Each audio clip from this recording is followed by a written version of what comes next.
while I was in grade school, we took a bunch of us took a bucket and had a holder bottom up and took a piece of wood and tied a string to it and run it out like this, and then put a piece of wood on this end, and then took a piece of rosin and then rub it, and just like a violin, you know, and then but you take it and you rub it, and it would go like the god awful sound you ever heard.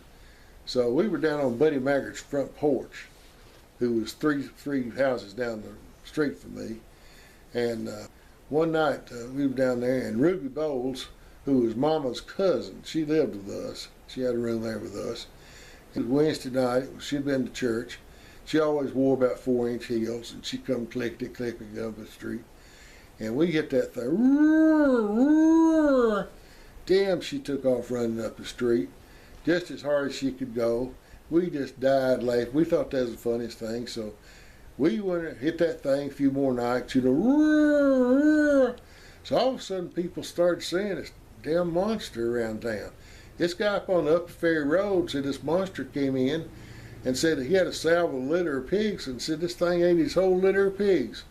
And then they saw it all over everywhere. Everybody was seeing this monster and hearing this monster all over everywhere. So then they brought a pack of dogs in from down at Telco Plains, bear dogs. So they turned the bear dogs loose, and now on Battery Hill back of Carthage, turned the bear dogs loose in there, see if they could find this monster, you know. But then we were scared to death. We figured if they figured what it was, you know, they'd put us all in jail. There was an article in the Chicago paper, I wish I'd kept it. It says, Dateline, prehistoric monster roams the streets of the small southern town, Carthage, Tennessee. So we didn't say anything about it for years and years and years. You know, I often wondered that's where Bigfoot came from, you know.